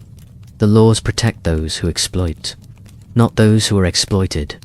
Imagine overhearing a discussion among your patron's guests about a recent legal case where a prominent citizen lost his rights for allegedly prostituting himself or taking a dishonorable sexual role. The discussions would be heated, focusing on the preservation of honor and the integrity of the citizen body. You, pouring their wine, would be a silent witness to their outrage, knowing that their indignation stems not from concern for the exploited individual, but for the perceived stain on the purity of their own ranks. Your own constant subjugation, the daily indignities you face, are entirely irrelevant to their concept of justice or moral order. These early regulations, therefore, offered no real hope for your betterment or freedom. They served to reinforce the existing power structures, clarifying who held power and whose bodies were considered valuable enough to be protected by law. They created a distinction between honorable and dishonorable sexual acts, but the criteria for this honor were always based on the status of the free male citizen. Your body, your role, and your experiences simply fell into the dishonorable category by default, without any consideration for your will or circumstances. The distant sounds of the Athenian assembly, where citizens debated laws that shaped Their world would be a constant reminder of the legal universe from which you were fundamentally excluded. A silent, voiceless entity caught in a web of rules not designed for your benefit, but for your subjugation. As your days unfold, the subtle, yet pervasive, burden of social humiliation becomes a constant companion. Unlike the overt shaming inflicted upon condemned criminals or publicly disgraced citizens, your humiliation is often unspoken, implied, and deeply internalized. It's a crucial historical point that while male concubinage was tolerated and practiced among the elite, it was never a path to social respectability or public recognition. Instead, it marked you, subtly but indelibly, as someone outside the honorable societal norms. A curious detail here is how this humiliation was often communicated through nonverbal cues. The averted gaze of a respectable citizen, the slight tightening of a matron's lips as she passes you, the dismissive tone used by household servants who, though also unfree, might perceive themselves as having a higher social standing due to their defined, non-sexual roles. Historians still argue whether this pervasive, internalized shame was more psychologically damaging than outright physical abuse, for some, slowly eroding the victim's sense of self-worth and identity. You feel this constant, subtle pressure, a quiet yet relentless reminder of your diminished status. Imagine attending to your patron during a public procession or a visit to the agora. You move a step behind him, your eyes cast down, your demeanor carefully subdued. You know that while your patron's presence commands respect, your own presence by his side, in this particular role, could invite whispers, knowing glances, or even silent judgment from others. You are a walking symbol of a private arrangement that, while common, was still considered outside the boundaries of dignified public life for free men. The very air around you seems to hum with this unspoken judgment, a collective societal disapproval that you are forced to absorb. This constant public and private dishonor creates a deep, psychological wound. You learn to internalize the message that you are less than, that your worth is fundamentally tied to your utility and not to any inherent human dignity. The pride you might have once felt as a free boy, or the simple joy of unburdened existence, is slowly, painstakingly stripped away. You become a master of self-effacement, of making yourself invisible, to avoid drawing attention to the very thing that brings you shame. The laughter of free children playing in the distance, their innocence unburdened by such societal strictures, seems a poignant contrast to your own heavy heart. This pervasive sense of humiliation becomes an ingrained part of your identity, a silent burden carried with every breath. The heavy weight of your reality, you now understand, is also defined by the almost insurmountable difficulties of escape. For a male concubine in ancient Greece, breaking free from your patron's control was a monumental, often impossible, task. You are not simply confined by physical walls. You are trapped by a complex web of legal, economic, and social barriers that are nearly impenetrable. It's a crucial historical point that unlike some forms of slavery where manumission, the act of being freed, was a recognized, though often rare, possibility, the path to freedom for a male concubine was far less defined and fraught with extreme peril. A curious detail here is that even if a male concubine managed to slip away from his patron's household, he would immediately face a myriad of challenges that made long-term freedom almost unsustainable. Without a family network to return to, as many were sold from distant regions or had their families disavowed them, without economic means, and without any recognized legal status, you would be a stateless, rootless individual. You would be vulnerable to being recaptured by your original patron who legally owned you, especially if you were a slave, or simply taken by another, more unscrupulous individual.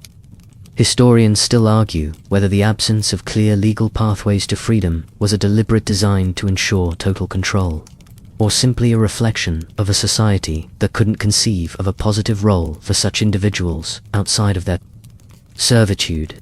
You feel the crushing despair of this reality, knowing that every path leads to another form of bondage. Imagine the fleeting thought of rebellion or escape that might occasionally flicker in your mind. You picture yourself slipping out under the cover of night, perhaps stealing a few coins and trying to disappear into the anonymity of the Athenian countryside or a distant port city. But then the cold logic of your situation sets in. Where would you go? Who would shelter you? Without money, you would starve. Without connections, you would be an easy target for bandits, or worse, captured and sold into even harsher servitude, perhaps in the mines, or as a common laborer, where life expectancy was brutally short.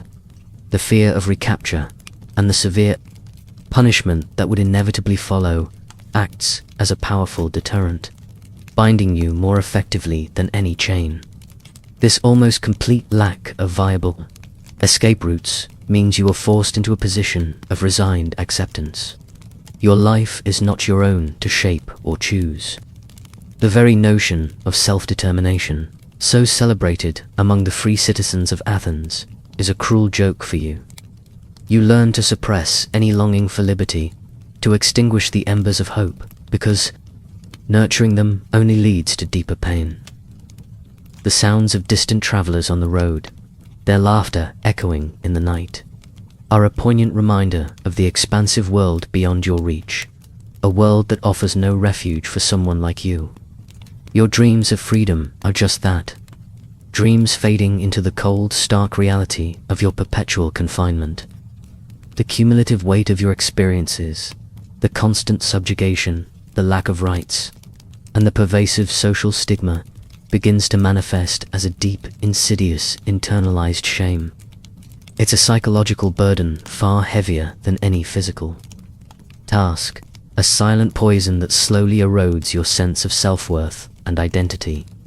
You begin to see yourself through the eyes of your oppressors and the disapproving society around you, internalizing the belief that your existence is inherently dishonorable and that you are less than a complete human being.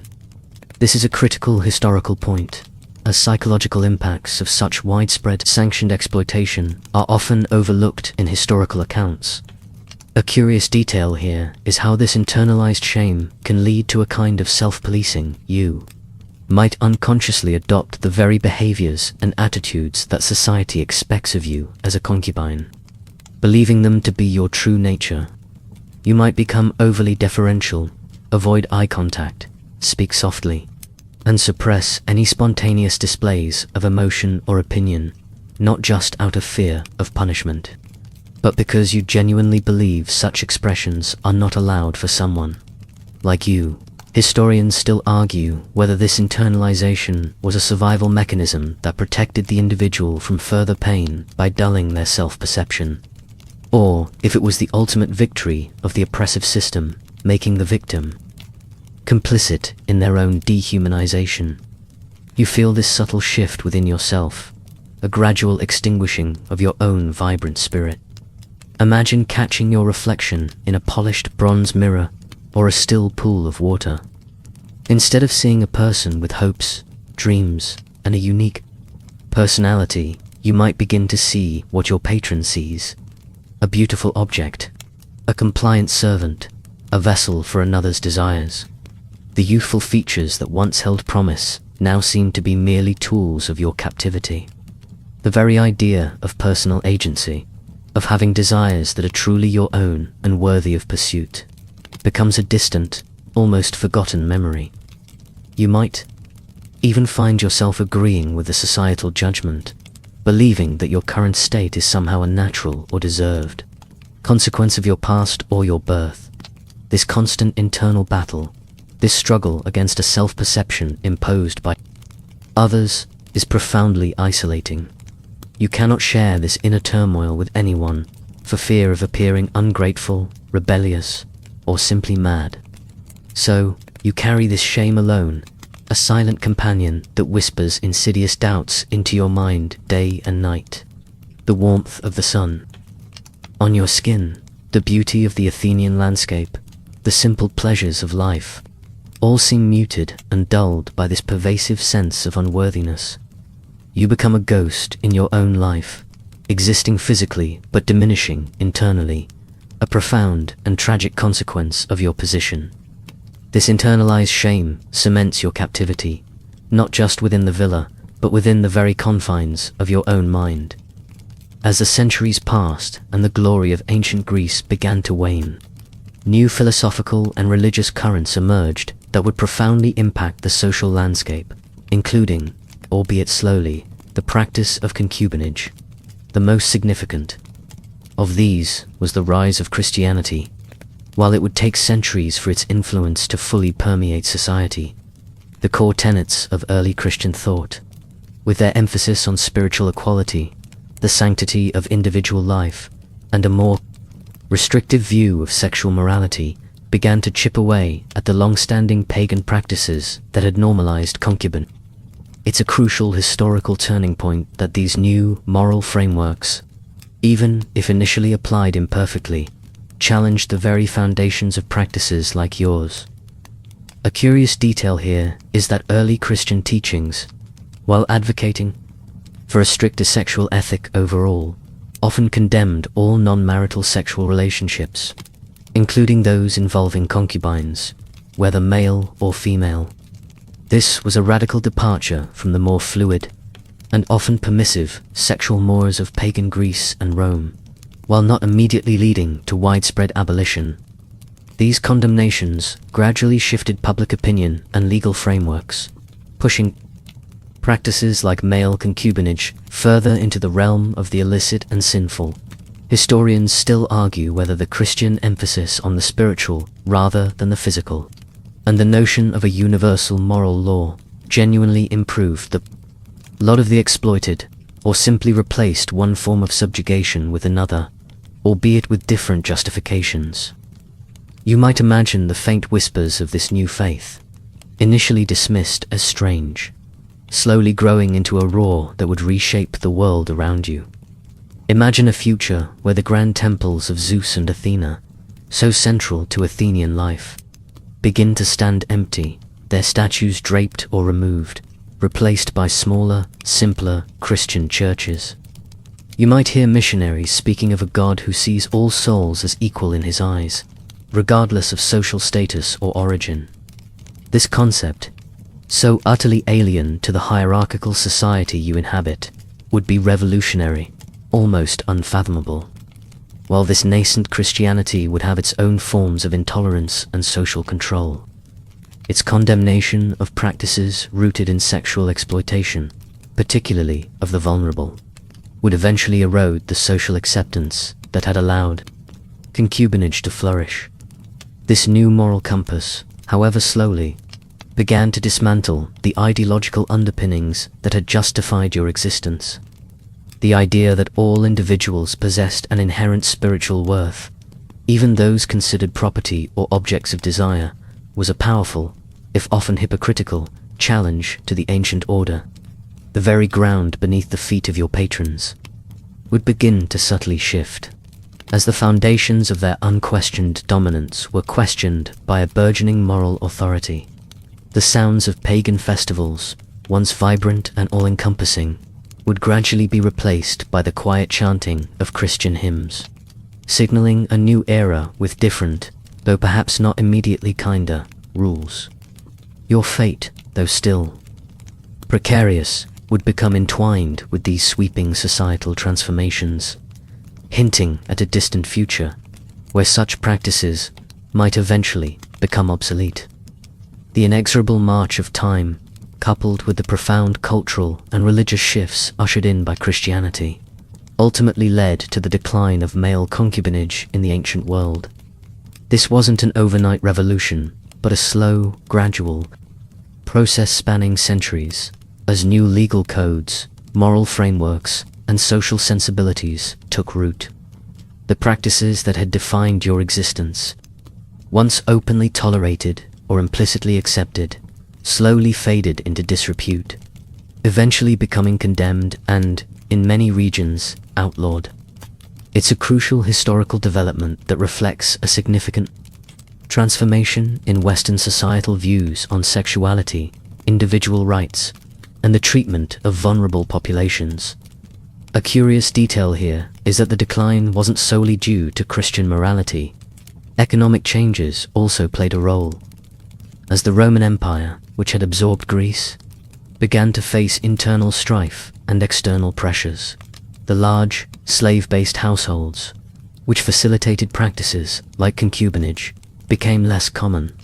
The shift towards more localized, agrarian economies and later, feudal systems altered the dynamics of household labor and personal relationships.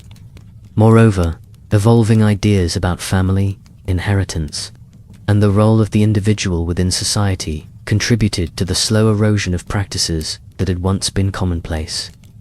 Historians still debate which factor, religious, economic, or social, played the most dominant role in the eventual demise of formalized male concubinage. You might imagine the world around you subtly but surely changing, a slow creaking of the old order giving way to something new, if not always entirely better. Imagine a future where the notion of a man keeping another man as a concubine would be met not with quiet acceptance, but with widespread condemnation, even legal prosecution. The very idea that a free person could be forced into such a role would become unthinkable, a barbaric relic of a bygone era. The language itself would shift.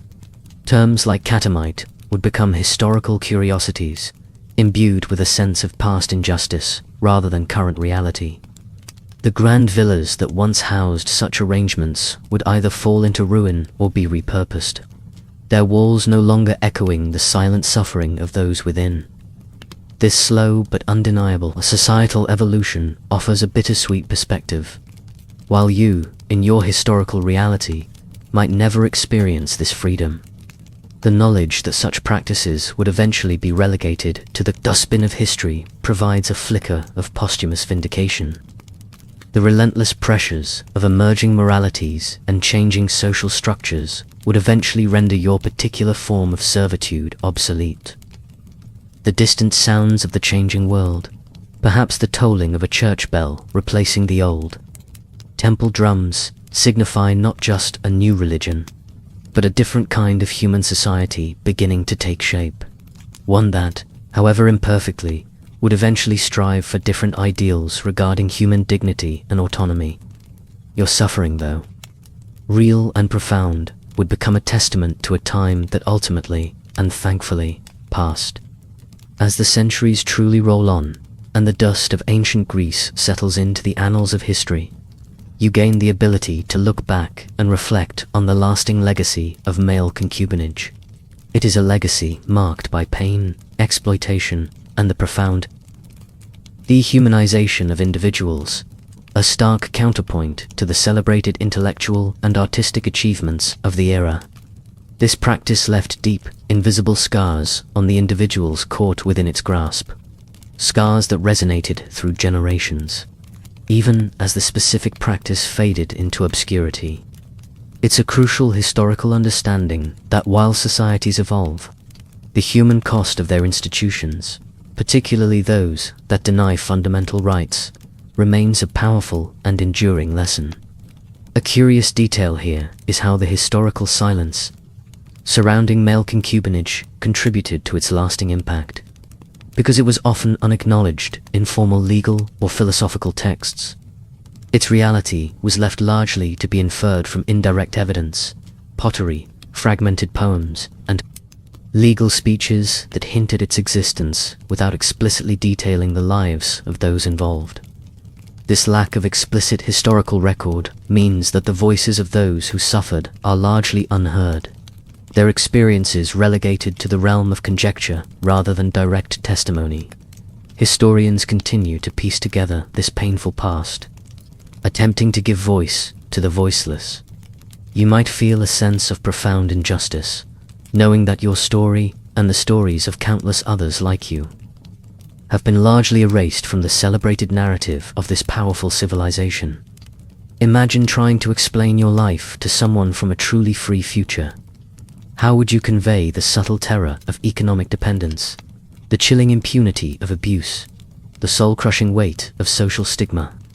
The very concepts of consent and bodily autonomy, so fundamental to modern understanding of human rights, were simply not applied to you. Your existence was defined by their absence.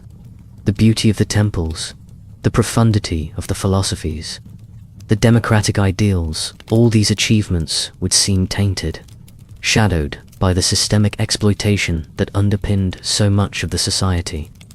You would highlight the paradox, a civilization that prized freedom and reason, yet simultaneously sanctioned profound unfreedom and irrational cruelty towards segments of its own population. This reflection offers a unique, albeit painful, perspective on human history. It teaches us about the complexities of power, the fragility of rights, and the enduring human capacity for both cruelty and resilience. The lingering shadows of male concubinage serve as a stark reminder that progress is rarely linear, and that, even in seemingly enlightened societies, profound injustices can flourish when unchecked power and social prejudice combine. Your final thought might be a quiet hope that by unearthing and understanding these difficult truths, future generations can better recognize the subtle forms of exploitation that might still exist in their own times, ensuring that such indignities are never again normalized. The wind whispers through the ancient ruins, carrying with it the echoes of untold stories, urging remembrance and vigilance. As the final grains of sand fall through the hourglass of ancient Greek history, you are left with a profound and somber reflection on your journey. You have walked in the silent footsteps of a male concubine, experiencing a life defined by profound vulnerability, relentless exploitation, and a constant struggle against a society that denied your basic humanity. This wasn't a romanticized tale of ancient passion, but a stark, often brutal, reality of power imbalances and systemic dehumanization. Your journey through this historical reality has illuminated the stark contrast between the lofty ideals, often celebrated in ancient Greece, democracy, philosophy, art, and the grim, lived experiences of those who existed at its very margins. A curious detail that lingers in your mind is how the very subtlety of this form of exploitation made it particularly insidious. It wasn't always the overt brutality of the mines or the physical chains of a galley slave. Instead, it was the pervasive lack of autonomy, the constant emotional invalidation, the quiet stripping away of dignity, and the ever-present threat of abuse without recourse. This psychological warfare, the constant erosion of self, perhaps left wounds more profound than physical scars. Historians continue to grapple with the complexities of this hidden history, trying to understand not just what happened, but how a society could justify such practices while simultaneously aspiring to such heights of intellectual and civic achievement. You are left with the chilling understanding of how easily human dignity can be compromised when power is unchecked and certain lives are deemed less valuable. Imagine the quiet resilience required to endure such a life day after day. The small, internal victories, a moment of peace, a fleeting thought of defiance, the ability to maintain a hidden core of self amid the overwhelming pressure to conform. These were not grand acts of rebellion, but vital strategies for psychological survival. You might ponder the inherent strength of the human spirit, even when subjected to the most crushing circumstances. The whispers of the wind through the ancient olive groves, the distant murmur of the Aegean Sea, now seem to carry not just the sounds of a lost world, but the echoes of countless unspoken stories, each a testament to endurance. Your final thoughts are not of bitterness, but of a quiet, enduring lesson. The legacy of male concubinage in ancient Greece serves as a powerful reminder of the importance of recognizing and safeguarding the rights of all individuals, regardless of their social standing, gender, or perceived utility. It underscores the danger of unchecked power and the insidious nature of systems that deny agency and personhood. The beauty of ancient Greece is undeniable, but so too is its shadow side. By confronting these difficult truths, we gain a deeper, more nuanced understanding of humanity's past, and perhaps a greater resolve to build a future where such systemic exploitation becomes truly impossible. The sun sets on this ancient world, leaving behind a profound stillness and a silent plea for remembrance and vigilance.